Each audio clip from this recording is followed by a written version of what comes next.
Pak Menteri, saya ke Pak Nasir dulu ya, karena PPATK yang awal mula mengidentifikasi adanya penerima bantuan sosial yang terindikasi melakukan praktik judi online.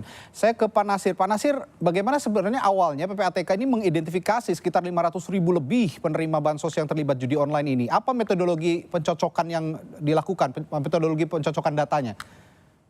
Ya, sebelum saya jawab, ingin saya sampaikan satu patah kata dulu ya Mas ya. Silakan. Bantuan adalah wujud cinta negara pada rakyatnya. Tangan yang menuntun dari gelap kemiskinan menuju cahaya harapan. Namun bila cinta itu dibelokkan untuk mengadu nasib pada meja maya perjudian, maka yang lahir bukan kesejahteraan, melainkan kesia-siaan yang beranak pinak. Jadi memang ada data yang disampaikan oleh Pak Menteri ya, kepada PPATK itu sebesar 24 juta lebih. Lalu kita punya data 9,7 juta pemain judi online di tahun 2024. Nah, kedua data itu kita benturkan tuh Mas. Maka ditemukanlah 571.000 yang orang yang menerima bansos juga bermain judi online. Dan perputaran uang dari judi online ini cukup besar. Hampir 1 triliun. Wah, luar biasa. Ya, jadi persisnya 957 miliar ya. Nah, ini kan sesuatu yang sangat mendasar untuk kita perbaiki dan alhamdulillah koordinasi kerjasama kami dengan Pak Menteri itu cukup baik sehingga langkah-langkah berikutnya bisa lebih optimal lagi. Lalu kemudian penerima bansos itu memang sesuai dengan arahan Bapak Presiden, tepat guna ya, sesuai dengan sasaran. Begitu harapan kita Mas. Oke, baik. Kalau gitu saya langsung ke Pak Menteri. Pak Menteri, kalau gitu langkah konkretnya Kementerian Sosial untuk memverifikasi ulang data penerima bansos yang terindikasi bermain judi online ini apa saja? Yang pertama-tama kita memang dalam rangka bansos tepat sasaran. Ini dulu. Untuk itu yang diperbaiki adalah datanya dulu. Maka itu kemudian Presiden mengeluarkan Inpres nomor 4 tahun 2025 tentang data tunggal sosial dan ekonomi nasional. Inilah ya bagian dari upaya untuk supaya ke depan bansos tepat sasaran. Dan yang mengelola data ini adalah BPS. Maka itu triwulan kedua saya perlu sampaikan bahwa pembagian penyaluran bansos itu ada triwulanan. Triwulan pertama, triwulan kedua gitu. Waktu triwulan pertama kita masih menggunakan data lama. Tapi setelah keluarnya Inpres ini maka kita menggunakan data yang baru ini, DTSEN. Nah, ketika kita berpedoman pada DTSEN, kita mulai menemukan beberapa yang kita perlu tindak lanjuti. Pertama, ketika kita melakukan ground check ya kepada 12 juta penerima, itu ada 1 juta lebih yang bisa dikatakan tidak layak untuk menerima bansos. Nah, setelah itu kita mulai coba salur. Tapi ternyata ada hambatan-hambatan ketika kita menyalurkan itu. Nah, dengan adanya hambatan-hambatan itu kita koordinasi dengan Himbara. Ternyata ada beberapa, begitu banyaklah, sekitar 3 juta rekening yang belum cocok sama NIK-nya, namanya kurang dan lain sebagainya. Tapi itu bertahap kita atasi. Sekarang tinggal 300-an ribu. Nah, kemudian kita baca berita bahwa PPATK juga memblokir sejumlah nomor rekening yang mungkin dianggap bermasalah. Maka itu kemudian ada keinginan kita untuk mengetahui lebih jauh tentang profil dari sisi rekening penerima bansos. Karena perlu kami sampaikan bansos ini semua jelas peruntukannya. Jadi ini bantuan bersyarat yang tidak bisa digunakan untuk kepentingan-kepentingan di luar peruntukannya. Misalnya ini bantuan untuk asupan ibu yang sedang hamil, asupan untuk bayi, untuk lansia, untuk penyandang disabilitas, itu jadi jelas semua peruntukannya. Maka itu kemudian kami izin kepada Presiden untuk berkoordinasi dengan PPATK. Nah, setelah mendapatkan izin dari Presiden, saya ketemu dengan Pak Ketua, Pak Ivan, kita sampaikan 28 juta data-data penerima bansos yang pernah mendapatkan bansos gitu ya, 28 juta lebih, 28,4 juta rekening penerima bansos yang dari Kementerian Sosial.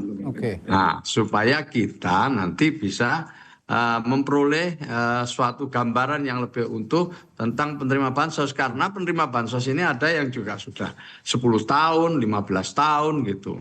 Ini tidak hanya soal yang bermain judol, tapi juga sedang diperiksa sekarang ini berapa saldo dari penerima bansos itu.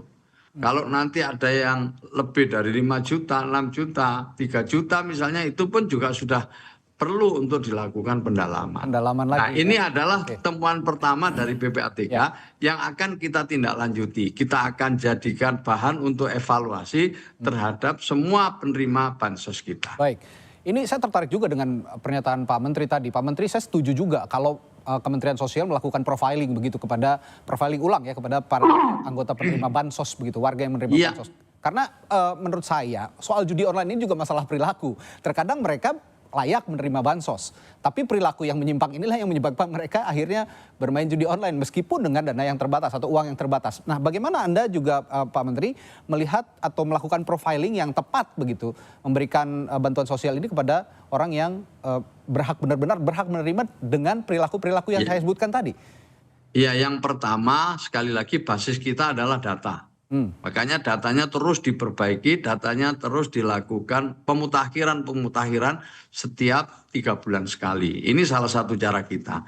Yang kedua, betul tadi, kita akan mendalami profil dari para penerima bansos itu. Salah satu caranya memang bekerja sama dengan PPATK. Ini nanti akan mulai ditelusuri lebih jauh. Maka ini hanya temuan pertama dan ini di satu bank hanya tahun 2024. Iya Pak Nasir ya, kalau nggak salah. Ini hanya tahun 2024. Ini sebenarnya menarik sekali ini. Dan tentu ini adalah jadi bahan kami untuk melakukan evaluasi total terhadap para penerima bansos. Tetapi basis kita adalah data. Yang kedua tadi sempat disinggung, bagaimana ini kalau memang mereka ini adalah keluarga yang memang membutuhkan bansos. Jadi tapi dia punya perilaku kebiasaan untuk ikut judi online. Nah, ini satu hal lain yang harus kita berikan suatu ada unsur edukasinya, ada sanksinya, yang nanti banyaklah varian-variannya ini. Ya. Baik Pak Menteri. Saya ke Bung Media. Bung Media, jadi kalau melihat kasus seperti ini, apa yang seharusnya dilakukan pemerintah ketika pemerintah tahu atau Kementerian Sosial misalnya tahu kalau ada temuan seperti ini dalam penerimaan bansos, sikap apa yang harus segera diambil? Apakah profiling tadi merupakan jalan yang terbaik? Ya, pertama ini fakta pahit yang harus kita telan ya. Bansos yang harusnya meningkatkan kesejahteraan masyarakat digunakan untuk judol. Dan saya mengapresiasi Kementerian PPATK terbuka, tidak menutupi masalah ini. Cuman memang kritik saya adalah kita selalu lambat merespon persoalan yang ada di publik. Karena masalah judol ini sudah berkembang selama 3, 4, 5 tahun terakhir.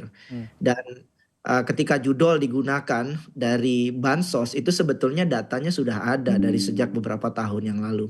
Dan dari studi yang saya lakukan itu setiap kali PKH disalurkan, transaksi di agen bank itu mengalami peningkatan secara signifikan. Dan kami melakukan studi ini di Indonesia bagian Barat dan Indonesia bagian Timur. Jadi realitanya sudah jelas. Sekarang persoalannya gimana mengatasinya. Saya sepakat ada persoalan kultural, ada perilaku. Tapi saya kira intervensi yang lebih tepat adalah soal struktural.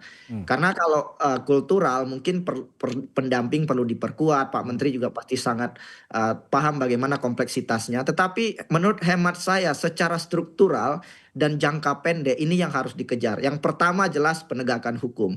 Dan ini yang sangat-sangat lambat menurut saya hari ini. Karena judol itu adalah kejahatan yang paling mudah mengatasinya menurut saya. Karena pemerintah punya otoritas, punya regulasi, punya tenaga hukum. Bahkan teknologi pemblokiran hari ini itu sudah ada dan terus berkembang.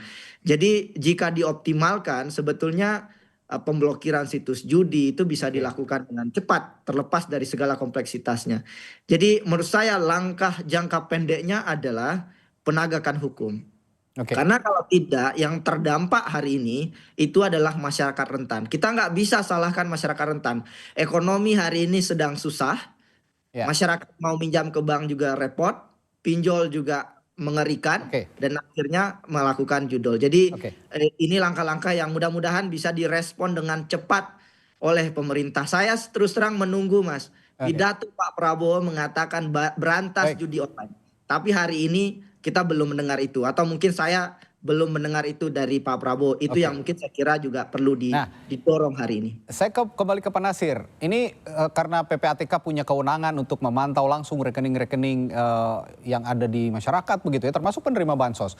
Pak Nasir, kalau memang nanti terdeteksi misalnya terjadilah, kita tidak ingin ini terjadi, tapi misalnya terjadi terlanjur terkirim ke penerima bansos, tapi ternyata disalahgunakan begitu ya, salah satunya dengan bermain judi online. Ini mekanismenya apakah bisa ditarik lagi atau tidak, Pak Nasir? Ya, jadi memang salah satu tugas dari PPATK adalah memberikan rekomendasi ya. Dan dari hasil analisis itu nanti kami akan beri rekomendasi kepada Pak Menteri dan instansi terkait lainnya. Nah, untuk ditarik kembali, ini memang agak sulit karena memang biasanya uang itu sudah dikonsumsi ataupun dipakai untuk hal yang lain. Nah, seperti itu. Oke, baik. Nah, kalau begitu dengan koordinasi yang intensif antara Pak Menteri Sosial dengan PPATK, Pak Menteri, Pak Gus Ipul, kalau begitu nanti dipastikan di bulan selanjutnya penerima bansos ini udah nggak ada lagi yang disalahgunakan dananya ya? Ya, kita akan terus cermati ya, kita harus tercermati dan kita akan menyalurkan lagi kan 3 bulan ke depan ini. 3 bulan ke depan kita akan salur lagi. Tentu selama waktu yang tersisa ini kita akan melakukan evaluasi secara bertahap. Masukan-masukan dari manapun termasuk dari Pak Media tadi, kita akan jadikan pertimbangan dalam rangka mengambil kebijakan ke depan. Supaya sekali lagi ya bansos kita tepat sasaran. Oke, nah kalau sedikit singkat saja dari Pak Media, Mas Media, kalau memastikan agar dana tadi tidak disalahgunakan apalagi untuk judi online, menurut Anda yang paling efektif apa langkahnya? Jangka pendek penegakan hukum, jangka panjang hukum tadi ya? Jelas pendampingan kepada masyarakat jangka panjang, tapi menurut saya penegakan hukum adalah langkah paling efektif dan berdampak yang harus dilakukan sekarang. Karena kekhawatiran saya jujur saja ada kepentingan ekonomi gelap yang hari ini dipertahankan. Mudah-mudahan hipotesis saya salah, karena ada hipotesis tentu saja dana judi mengalir ke banyak arah, ke politik, ke ormas, investasi ilegal dan lain-lain. Dan mudah-mudahan ini keliru. Dan saya kira penegakan hukum jadi langkah jangka pendek yang harus terus dikejar oleh pemerintah. Saya pikir Pak Menteri juga akan sepakat ya kalau memang terdeteksi seperti itu, langkah awal yang bisa cepat dilakukan adalah penegakan hukum. Baik Pak Menteri Sosial. Saya kira, saya setuju kalau memang harus ditindaklanjuti ke ranah hukum, tentu itu ada jalurnya sendiri.